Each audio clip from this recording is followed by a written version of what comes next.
amigos televidentes, nos encontramos nuevamente con ustedes para presentarles su programa Orientación Tributaria. En el día de hoy tenemos el tema retenciones, deducciones y indexación de salario con la participación del economista Juan Ramón Mejía. En breve desarrollaremos el tema. Ahora pasamos a unos cortes comerciales y volvemos.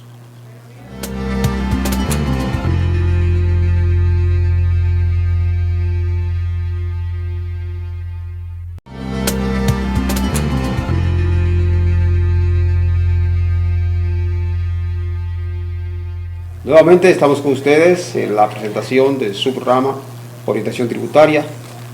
Hoy tenemos como invitado especial al licenciado Juan Ramón Mejía, destacado economista, para tratar el tema retenciones, deducciones e indexación de salario. Distinguido, nos place saludarle y darle la bienvenida a este programa. Como siempre, para mí es un placer pasar el domingo con ustedes aquí, Ramón. Encantado de estar aquí contigo y comenzar a tratar este tema. Sí, cuando nosotros hablamos de retenciones, deducciones e indexación de salario, ¿de qué estaríamos hablando? Mira, básicamente es lo que se les retiene a los empleados de todas las empresas para contribuir a varios aspectos. La TCS, por ejemplo, que es una proporción del salario que se le descuenta específicamente para la seguridad social, el seguro de salud, lo que es el plan de pensiones, y también hay un seguro, un 1%, pero que de esos aportes que hace el empleado. Cuando se habla de retención, estamos hablando de los aportes que hace el empleado. Eso oscila aproximadamente en un 5 punto y pico por ciento. Todas las deducciones que se le hacen, un 3 y pico y un 3 y pico que es para la seguridad social y un 2 y pico que es para la pensión. Pero el empleador, adicionalmente a lo que se le retiene al empleado, hace unos aportes adicionales que oscilan alrededor de un 15.19. Ese 15.19 igual va una parte a lo que es el seguro de salud, otra parte a lo que es pensiones, y hay un 1% que va para un seguro de accidentes que tienen los empleados, que el empleado no aporta para eso. Eso así hasta el salario tope, hay un salario de 30 y pico de mil, que es hasta ahí solamente se le deduce eso. Mayores de ahí, pues entonces ya el empleado comienza a pagar lo que se llama impuesto sobre la renta, que es el impuesto que el ciudadano paga para poder solventar todo. Esos son los ingresos fiscales que recibe el gobierno y son con lo que nosotros solventamos las actividades económicas de todo el gobierno dominicano, que aparte de eso, pues obviamente hay otros ingresos por ITEVIS, por impuestos que se cobran en aduana. O sea, el gobierno recibe otros impuestos, pero básicamente es ese que se le cobra a los salarios. Y hay una tabla que va escalando para tratar de hacerlo lo más justo posible, donde se le cobra menos al que gana menos y se le cobra un mayor porcentaje al que gana más, hasta un tope, creo que no retengo los montos exactos, pero tratando de hacer justicia de que el que gana un poquito más pues pueda aportar más. Fíjate que los que ganan menos de los 30 y pico de mil solamente aportan para sí mismos, para la seguridad social y para su plan de pensión, pero no hacen aportes de impuestos sobre la renta, los que ganan menos de esa cantidad. Eso realmente es como funcionan las sociedades, es lo adecuado que se le haga a todo el que percibe ingresos. Igualmente se hace con las personas físicas que no son asalariadas, tienen que hacer una declaración jurada al año y a través de esa declaración tienen que pagar sus impuestos en el caso de que corresponda, o en el caso de que no, tiene que agenciarse su seguro de salud, agenciarse su plan de pensiones, si es una persona que está en el sector informal. Si no lo hace por sí solo, pues definitivamente se va quedando fuera y tiene que costear esos servicios que le da la salud y el plan de pensión que elija uno. Entonces, en un desglose, esas restricciones impositivas, ¿cuáles serían? No, básicamente estamos hablando de que hay 3 capítulos en los que se les retiene al empleado personalmente.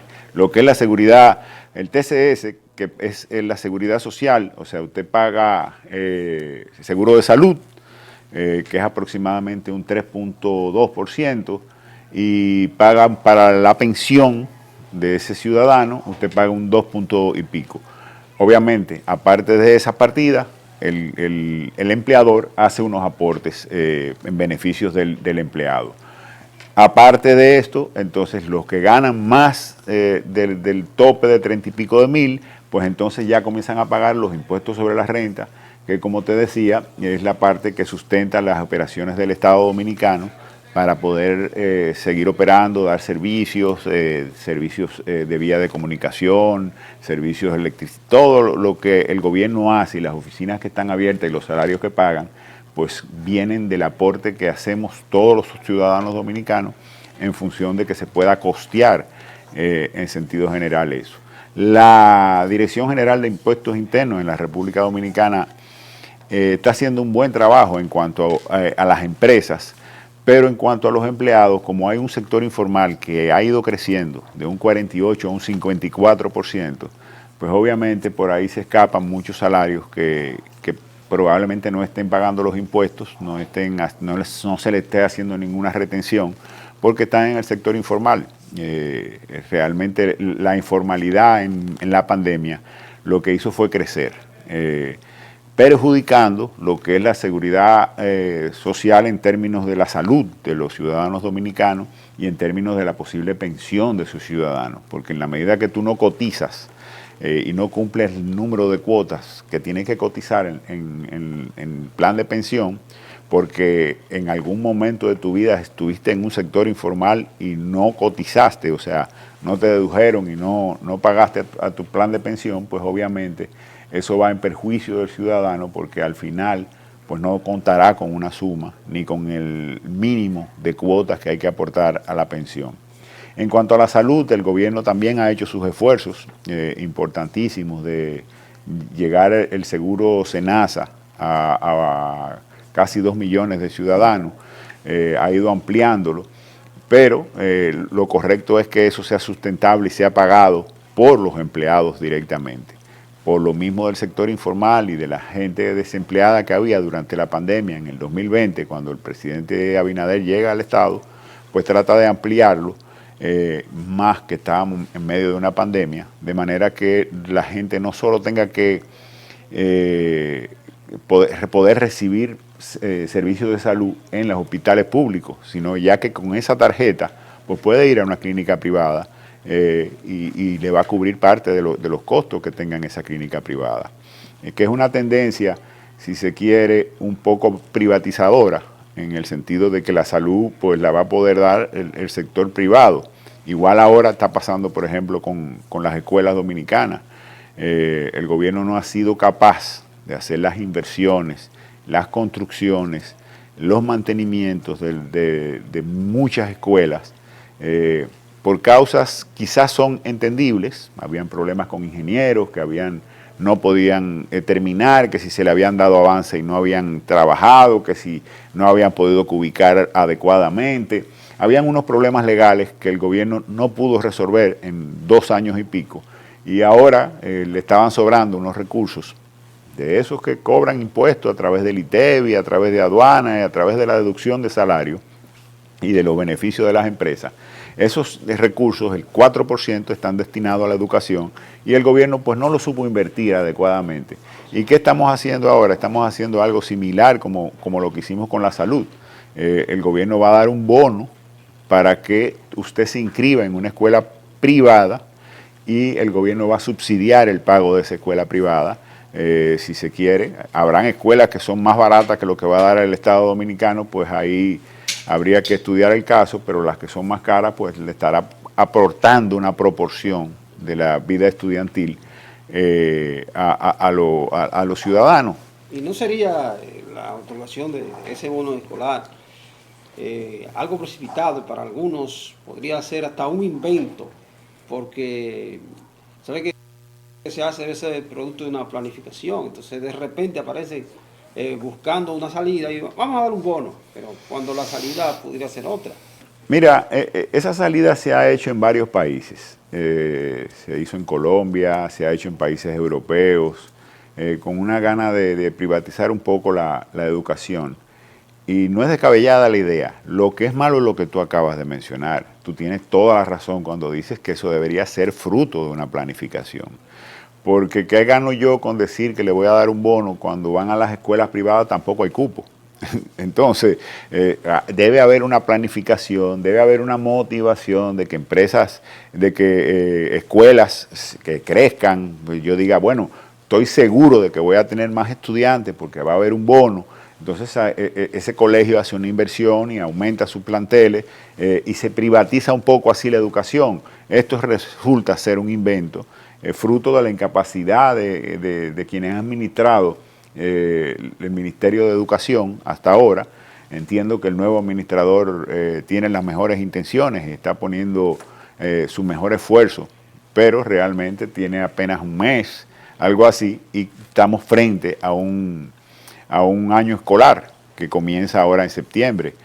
Sin dudas, no estábamos preparados, ha habido un déficit de habitaciones, de aulas extraordinario, hay planteles que no tienen las condiciones adecuadas y al ministerio le está sobrando dinero, hay planteles que no tienen butacas suficientes, pero al ministerio le está sobrando dinero. O sea, es lo que tú dices. Ahí no hubo ningún tipo de planificación. Por cierto, los medios de comunicación, la prensa nacional, recogen la información de que al Ministerio de Educación le han estafado con la compra de butacas, una compra millonaria. Sin dudas, es lo que digo, ha habido una incapacidad extraordinaria en la gestión del Ministerio de Educación. Tienen tanto afán de gastar el 4% en educación que lo están malgastando, están comprando unas butacas que no le entregan. Del gobierno pasado hemos visto la perla, si se quiere, de que le dieron avance a ingeniero para que haga una escuela, pero todavía no sabemos dónde. O sea, usted le da un avance, no hay un plano, un avance basado en qué, porque en cada terreno hay condiciones diferentes que implican un aumento del costo o una reducción del costo de un plantel escolar. Entonces, ¿basado en qué usted le da un avance a un ingeniero que si ni siquiera sabe dónde va a construir? Definitivamente este gobierno lo que ha mostrado es una incapacidad de planificar, una incapacidad de administrar la cosa pública que tiene en sentido general al país en una zozobra. O sea, si se quiere, nosotros tenemos una inflación que en gran medida es importada debido a la guerra de Ucrania, debido a que en el mundo hubo aumento de los precios del petróleo y otras materias primas. Pero en la República Dominicana también no es menos cierto que ha habido un aumento de la masa circulante significativo, fruto de la misma pandemia, con miras a que aumentáramos la demanda en ese momento de crisis de la pandemia. Se liberó encaje legal, se hicieron varias cosas con la intención de dinamizar la economía. La economía se sobrecalienta y cuando viene la recuperación, cuando la gente dice fin de la pandemia y sale a la calle y comienza la demanda, pues obviamente eso presionó más aún los precios por encima de la inflación internacional. La inflación local fue un poco por encima y eso ha traído como consecuencia que realmente los ciudadanos estén con el grito al cielo, porque si hay algo molestoso para las clases menos pudientes es la inflación, porque como yo siempre menciono, el que tiene un rejuego de que sale a restaurantes o que se toma su cervecita o que viaja o que ahorra, puede dejarlo de hacer, pero el que solo se alimenta en este país, el que solo subsiste con el salario de subsistencia que hay en la República Dominicana, cuando hay un proceso de inflación tiene que comer menos. Porque si tú solo comes, tendrás que comer menos. Y ese es el alto porcentaje de la República Dominicana. Y eso es lo que le está generando, el disgusto que le está generando al Partido Revolucionario Moderno, en el gobierno que no han sabido hacer las cosas adecuadamente. Y a todo el que le deducen de su salario, que como tema principal que tenemos, pues obviamente lo que desea y lo que siente es ganas de ver que se dé un servicio, que él reciba un servicio de parte de las autoridades del gobierno, fruto de ese esfuerzo que uno hace de que le deduzcan de su salario, que cuando va al supermercado le cobren un 18% de ITEVI, y así otros cargos que en la gasolina, cuando tenemos que ir a echar combustible, el que tiene carro o el que tiene un motor echa combustible y echa 200 pesos, de los cuales 100 son de impuestos y 100 son el precio del combustible. Pues obviamente lo que uno espera de las autoridades y del gobierno es recibir a cambio un servicio adecuado, un servicio de salud adecuado, un servicio de educación para sus hijos adecuado. Y la gestión pasada, si se quiere, hubo mucho, sin dudas, uno de los gobiernos más corruptos que ha habido en la historia, pero hubo un logro, hubo cosas positivas como en todos los gobiernos. Y si hay un logro importante, fue la tanda extendida, donde no solo se daba el desayuno escolar a los alumnos, sino que se le daba el desayuno escolar, una merienda y una comida. Para una familia pobre, eso es una grandísima solución. Eso le resta el problema de alimentación de su familia y lo limita solamente a la cena. Si mi hijo va a la escuela, yo solo tengo que buscar la cena y tengo el tiempo para trabajar.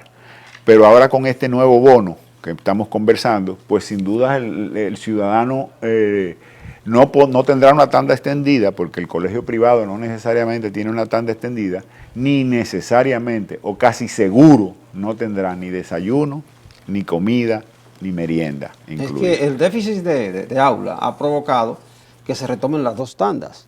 Entonces es prácticamente casi imposible que logren cupo en un centro de tanda extendida. Además de que los centros privados que tienen tanda extendida, algunos son centros especializados y otros son politécnicos,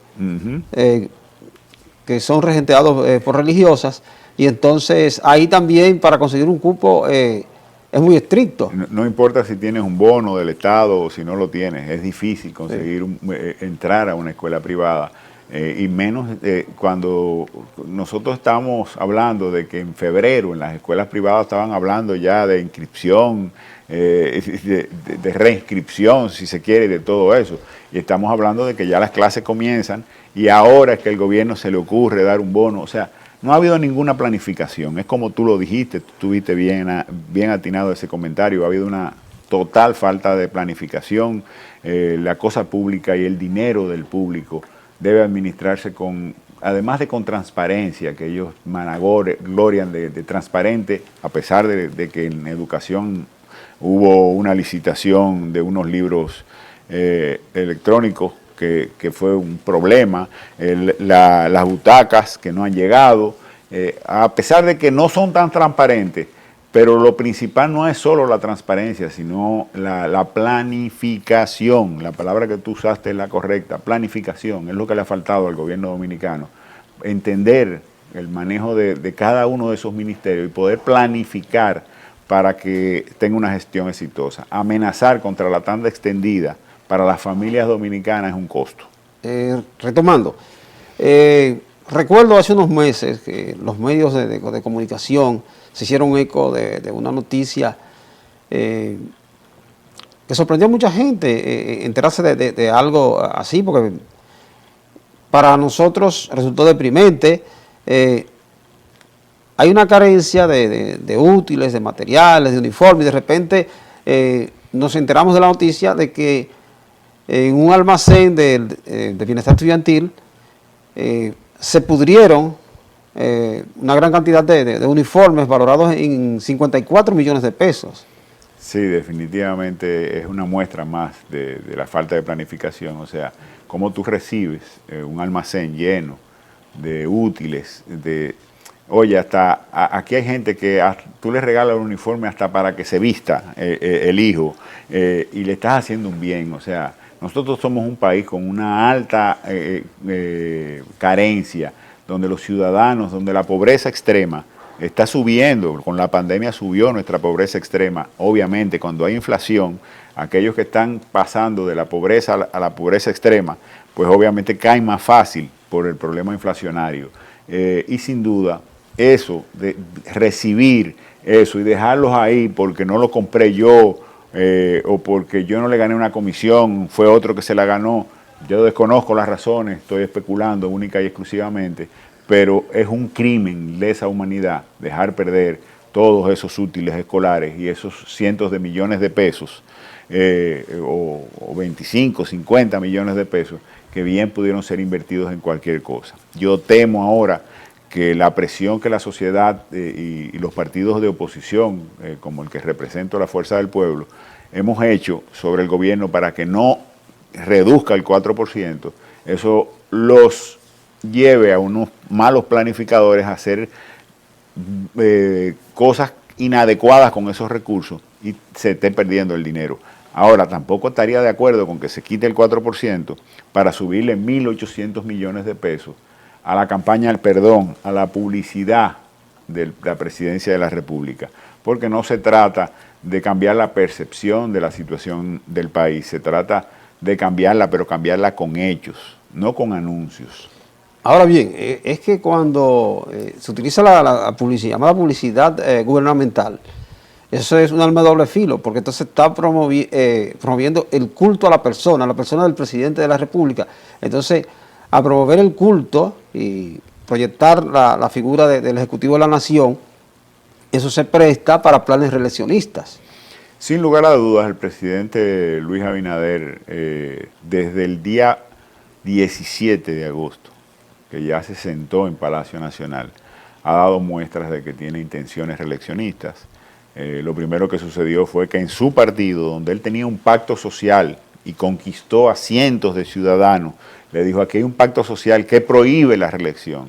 Y lo primero que hizo el equipo de Luis Abinader fue someter un recurso de inconstitucionalidad sobre ese pacto, ese acuerdo entre las partes. Los acuerdos entre las partes deben ser respetados. Hay cosas que la Constitución puede prohibir, pero si usted y yo acordamos que vamos a hacerlo así, aunque no lo pongamos en el estatuto, es un acuerdo que debemos llevarlo a cabo. Y el presidente Luis Abinader en ese sentido le falló a sus compañeros de partido cuando sometieron ese recurso de inconstitucionalidad. También salieron del viejo partido porque el viejo partido no permitió el voto universal de todos los miembros del partido. Inmediatamente iban a elegir ellos autoridades, también se quitó el voto universal y se hizo por delegados. O sea que esos son señales claras de que el presidente Luis Abinader no solo que está pensando en la reelección, sino que el que no se alinee con él en el partido, también en tarde o temprano será expulsado. Ya fueron excluidos muchos dirigentes históricos de ese Partido Revolucionario Moderno y de otrora Partido Revolucionario Dominicano, ya han sido excluidos del comité ejecutivo personalidades como Guido Gómez Mazara, como Ramón Alburquerque, como varios más, el papá de Faride. O sea, sin duda se ve un partido que tiene un régimen muy autoritario. Y en República Dominicana vamos a ver a un presidente que, de la misma forma que lo ha hecho en su partido, va a tratar de imponerse en una posible elección del 2024. Si bien estamos tratando lo de las retenciones y las deducciones, y ahora nos interesa el punto de la indexación de salario, porque los amigos televidentes están esperando que se hable sobre eso. Claro, lo vamos a tratar en el próximo segmento. Amigos televidentes, nos vamos a unos cortes comerciales y en breve volvemos.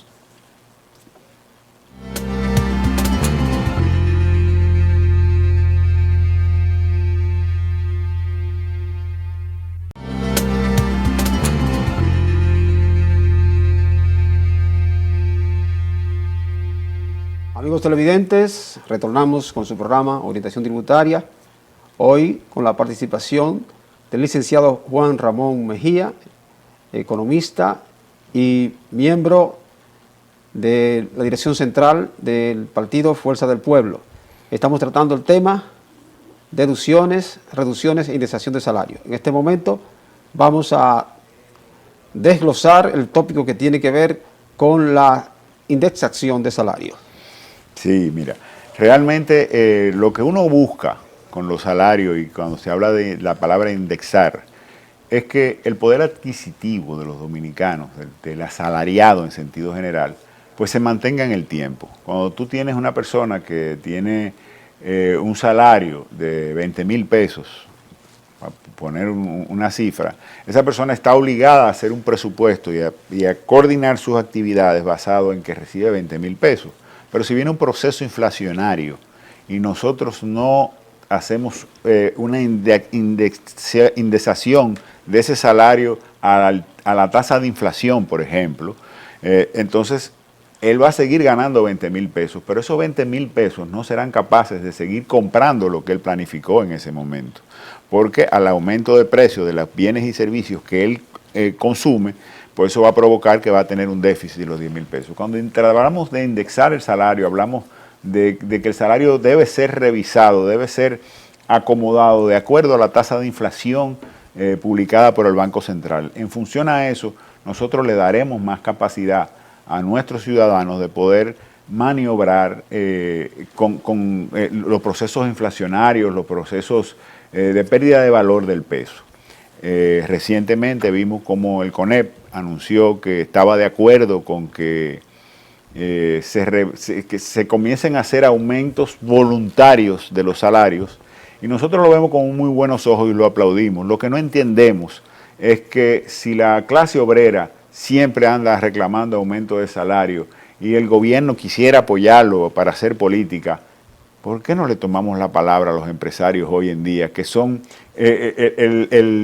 la parte más difícil que tenemos para convencer al comité de salario, para lograr los aumentos de salario? ¿Por qué no somos capaces de tomarle la palabra a la asociación de empresarios y sentarnos en una mesa a discutir inmediatamente un aumento del salario en función de la inflación de casi un 20% en los últimos 2 años, 9 y pico, o sea, estamos hablando de más del 19% que se han encarecido los bienes y servicios que consumimos los dominicanos, con un aumento de salario de 0, pues ese es el momento de que nosotros pensemos de que el gobierno impulse inmediatamente que nos sentemos en el Comité Nacional de Salario, en vez de estar improvisando con leyes que si se quieren son positivas, pero que hay otras prioridades. O sea, sin dudas es el momento de que el gobierno llame a una mesa de diálogo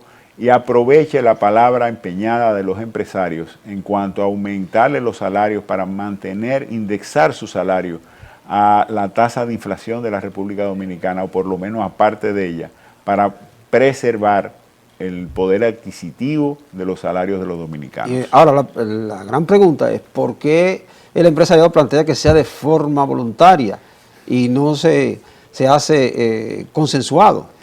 El decir que es de forma voluntaria se trata de que cada uno, si usted considera, suba su salario a sus empleados. Eso sí está mal. Nosotros estamos de acuerdo con que ya que ellos que están conscientes como asociación de empresas, están conscientes de la necesidad de indexar esos salarios a la tasa de inflación, ya que hay esa conciencia de parte del empresariado, pues se sienten en una mesa de negociación donde se logren 2 cosas, porque es importante que se analicen 2 temas. El primer tema es que se logre el aumento salarial, y el segundo tema es que ese aumento posible de los costos del empresario no se lo traspase al precio de los bienes, porque entonces lo que vamos a estar es en una bola de nieve creciente, porque inmediatamente va a haber más inflación y vamos a volver a tener pérdida del poder adquisitivo. El empresariado tiene que hacer un compromiso con el Estado Dominicano y con los sectores populares, con los sindicatos y ese tipo de cosas, donde vamos a aumentar un porcentaje, pero eso no será traspasado en aumento de los precios de los bienes y servicios que comercializa ese sector empresarial. Ahora, ¿podemos ver esa intención producto de una conciencia empresarial o tiene otra tónica? Yo creo que hay una gran parte de una conciencia del empresariado que sabe que la inflación es lo más dañino para que aquel que tiene un salario y tiene que ajustar su capacidad de vida, el consumo de bienes y servicios a un salario, pues obviamente no tiene ningún tipo de reacción ante aumentos de precios, solo que bajar su calidad de vida. O sea, cuando usted tiene aumento de precio en un salario fijo, no indexado a la inflación, pues obviamente usted lo que pierde calidad de vida, pierde capacidad de consumo, capacidad de compra de bienes y servicios indispensables para la vida. Y los empresarios pues obviamente lo han visto así. Y lo que quisieron probablemente, porque yo no estoy en esa asociación, fue motivar a sus iguales a que comiencen a hacer un proceso de aumentos de salario, porque es justo y la empleomanía en sentido general la necesita. Aún siendo así, algunos empresarios se resisten porque nadie quiere aumentar ni indexar, porque a veces se pierden, no sé, no diría que se ponen brutos, no diría eso, pero hay mucha gente que no quiere entrar en eso. Mira, no es menos cierto que así como hay empresas que ganan mucho dinero y que deberían pagarle mucho más a sus empleados, así hay empresas que están subsistiendo en el mercado dominicano. Eso hay que decirlo. Hay empresas, a mí, yo tengo un amigo que me dijo, esa empresa que tuve ahí, dicen que es mía, pero es de mis empleados. ¿Por qué? Porque yo la tengo abierta porque no lo puedo liquidar. No tengo la plata para liquidarlo. Y realmente lo que me estoy ganando, lo que me da es para pagar su salario. Entonces son empresas que él la mantiene con vida basado en que no tiene para liquidar a los empleados, pero es incapaz de, en este momento. Entonces lo que está haciendo es un reciclaje, podría decirse. Él me dice, no es mía la empresa, eso es de los empleados, porque es que yo me gano 100,000 pesos mensuales, estoy poniendo números de ejemplo, sí. Y pago 100,000 pesos en nómina, entonces yo no gano nada, pero la empresa se supone que es mía. Ahora, ¿qué sería bueno? Cerrarla. Pero ¿cómo la cierro si tengo que buscar N número de millones de pesos para liquidar a todo el mundo? Entonces, de cualquier forma, está complicado y hay que entender que hay empresas, y por eso hay escalafones de tipo de empresa, que cuando se haga esa reunión del Comité Nacional de Salario, pues obviamente a cada eslabón, a cada nivel de empresas, los aumentos deben ser mayores o menores, en función de la capacidad que tengan las empresas de asumir eso. Pero sin dudas a los empleados de la República Dominicana es indispensable aumentarle los salarios cuanto antes, porque la inflación no ha esperado y todavía se habla de, ya bajó la inflación. ¿Qué quiere decir inflación? Aumentos de precios. Ya bajó los aumentos de precios. Eso es contradictorio. Lo que podemos decir es que desaceleró el proceso de aumentos de precios, una desaceleración del proceso de aumento, desaceleración de la inflación, pero los precios siguen aumentando. Puede ser que haya algunos que bajen porque hay cosecha de ese producto específico. En el caso de los elementos de construcción, el gobierno se va a la gloria de que el quintal de varilla está a un precio, pero si miramos hace 2 años estaba a la mitad. Ha bajado en relación a principios de año, pero en relación a hace 2 años está al doble del precio. O sea que hay que tratar de ser justo con esa clase dominicana. Además, yo vivo diciendo que el sector empresarial tiene que entender que los niveles de salario de la República Dominicana nos hacen menos competitivos como empresarios. ¿Por qué? Porque cualquier empresa que tú pongas, tú cuentas si acaso con 1 millón de dominicanos, con un poder adquisitivo capaz de adquirir algo diferente a los bienes de primera necesidad. El resto, 9 millones, 10 millones de dominicanos, lo que hacemos es subsistir. Entonces, cuando tú piensas en poner una empresa, si tú tienes una economía de subsistencia, pues tú tienes que vender o pollo, o salami, o víveres. Pero si te inventaste otra cosa, probablemente no tengas esa masa que te pueda comprar esos bienes y servicios. Por eso tú ves que tú pones un negocio en Estados Unidos o en cualquier país desarrollado que tiene niveles de salario buenos y la gente prueba, compra y son más exitosos. Rápidamente pueden ser exitosos. Aquí en República Dominicana o piensas en exportación o no tienes mercado. Es igual con los 10 millones de haitianos. Tenemos 10 millones de haitianos. 10 millones de haitianos que solo pueden comer. Ahí no hay nadie comprando otra cosa que no sea comida, porque están en un nivel de pobreza extraordinario. Entonces, sin duda, los empresarios tienen que abocarse a revisar los salarios de los empleados, a hacerlos más justos y a crear una masa que realmente pueda demandar los bienes y servicios que ofrecen esas empresas. ¿Desde cuándo el sector privado no indexa los salarios? Entiendo que a finales del 18 creo que fue que se hizo, no estoy seguro. No estoy seguro la fecha exacta que se hizo la última revisión, pero es indispensable que se haga ya cuanto antes, porque el proceso inflacionario que hemos vivido en los últimos 2 años, importado y con factores locales de República Dominicana, de administración, de política monetaria, han provocado que haya una inflación muy alta. Y los empresarios dijeron eso y nadie le ha hecho caso. O sea, el gobierno, el Ministerio de Trabajo, el amigo de Camps, es el momento de aprovechar eso corriendo y sentar a la gente, sentar y asociarse a los sectores sindicales para demandar que la palabra empeñada la pongamos en práctica lo antes posible. Y otro elemento, un aumento de salario, una indexación, además de que aumentaría el poder adquisitivo, es una válvula de escape para las tensiones sociales. Sin duda, sin duda. En la República Dominicana tenemos la suerte de que ha habido 2 factores muy favorables para nuestro país. El primero de ellos fueron las ayudas que se dieron en Estados Unidos, que provocaron un aumento de las remesas en el momento en el que el turismo mundial se detuvo. No había turismo. No había turismo porque había una pandemia. Si no nos dejaban salir de nuestras casas, imagínense usted viajar a otras latitudes. Entonces el turismo se detuvo, pero tuvimos la gran suerte como país. Incluso yo tuve desatinos con asesorías que hice de que yo aposté a que el dólar iba a dispararse, pero las remesas fueron tan extraordinarias, la solidaridad de los dominicanos con los dominicanos, y basado en las ayudas que dio el gobierno norteamericano, pues nos fue muy bien. Ahora las remesas comienzan a bajar, pero hay un efecto de venganza en el turismo. Yo tengo 2 años sin salir de mi casa, yo me voy a hacer turismo. Entonces el turismo está renaciendo en la República Dominicana y hemos mantenido un equilibrio y un nivel adecuado. Ahora las economías desarrolladas están haciendo políticas de aumento de tasa de interés para restringir el circulante, reducir la demanda, y es probable que eso traiga como consecuencia una reducción de ambas partidas, de las remesas y del turismo. Además de que no escapamos de la guerra de Ucrania y Rusia, que está afectando a toda Europa. Amigos televidentes, nos vamos a unos cortes comerciales y en breve volvemos.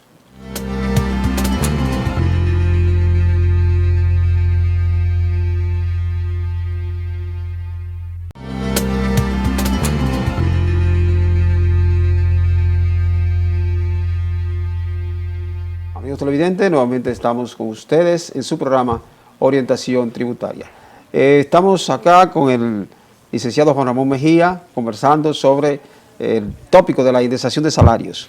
Sí, definitivamente estábamos hablando de que ahora mismo corremos el riesgo de que tanto las remesas como el turismo en la República Dominicana pues merme un poco por las políticas atinadas que está tomando a nivel mundial los principales bancos centrales, tanto de Europa como de Estados Unidos e incluso de América y de República Dominicana. Hemos visto como todos los bancos centrales han ido subiendo la tasa de interés de referencia con la firme intención de controlar el nivel, la masa monetaria en circulación, que es la que ha presionado la demanda. Cuando hay mayor demanda, pues obviamente los precios reaccionan en subir si la oferta no puede subir a la velocidad de la demanda. Y con esto nosotros creemos que sí va a bajar la demanda, pero va a bajar la demanda de turistas, va a bajar la demanda, las remesas, pues obviamente a menor circulante en Estados Unidos, la gente va a tener menos plata en la mano para poder remesar a la República Dominicana.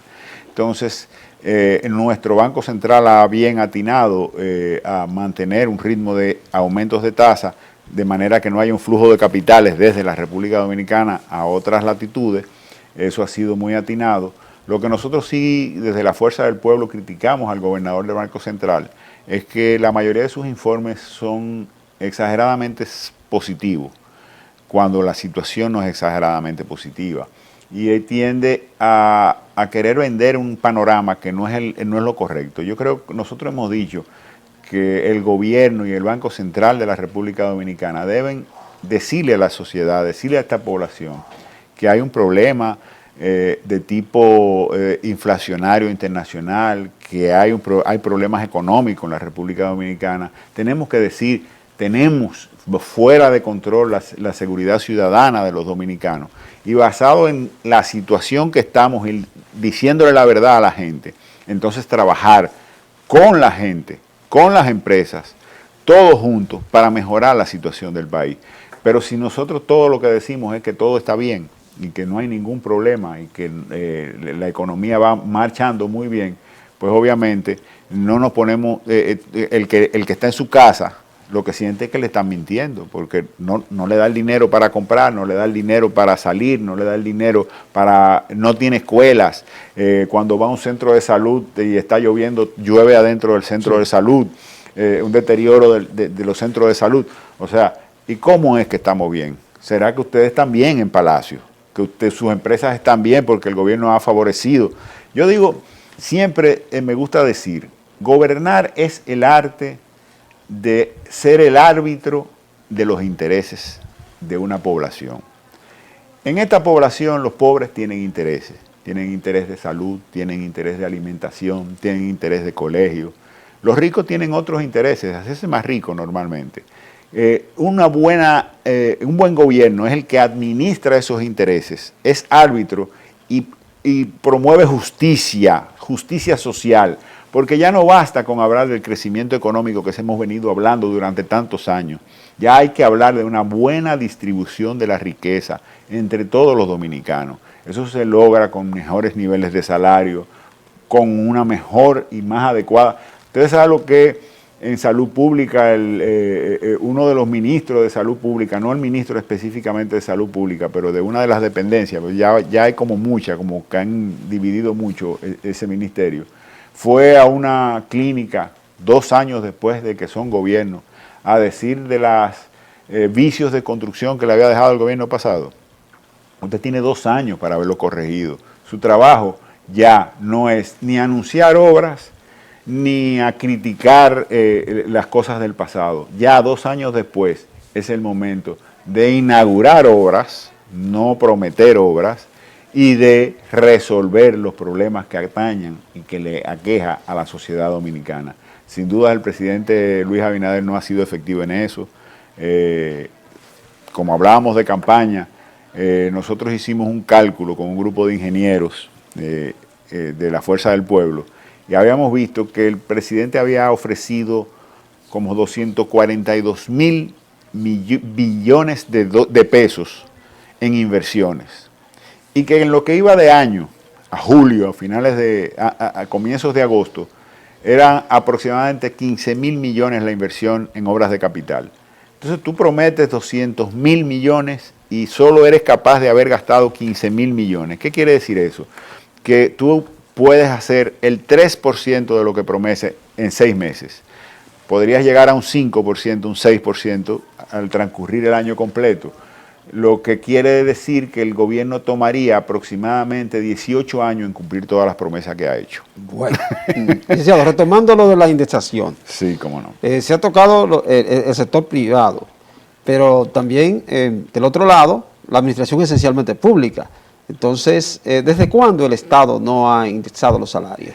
Mira, yo desconozco la fecha exacta, pero sin lugar a duda, probablemente esa sea una de las razones por las que el ministro de Trabajo no ha llamado a los empresarios y a los sindicatos a sentarse en un asiento, porque aumento de salario no solo le corresponde hacerlo al sector privado, y qué bueno que lo hagamos en el sector privado, pero sin dudas en el sector público es indispensable.